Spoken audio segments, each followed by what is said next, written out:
محمد رسول الله والذين معه أشداء على الكفار رحماء بينهم تراهم ركعا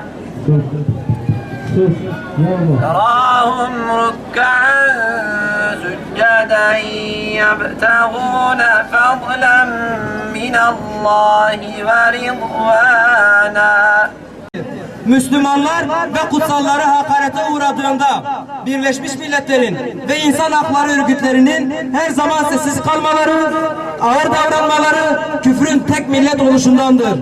Bunu anlıyoruz ama İslam İşbirliği Konferansı'nın, Arap Birliği'nin ve çoğu Arap devletinin yöneticilerinin sessiz kalmaları anlaşılır değildir.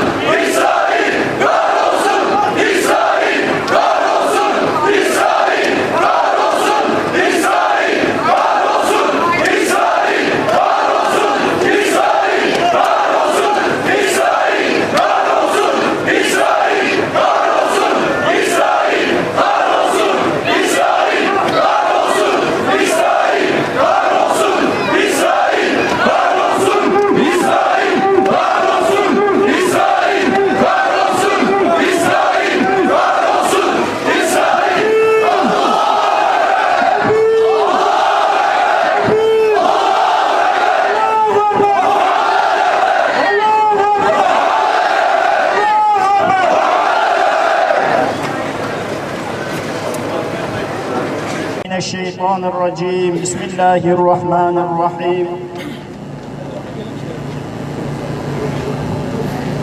ربنا إننا سمعنا مناديا ينادي للإيمان أن آمنوا بربكم فآمنا فاغفر لنا ذنوبنا وكفر عنا سيئاتنا وتوفنا مع الأبرار اللهم انصر الإسلام والمسلمين اللهم أيد الإسلام والمسلمين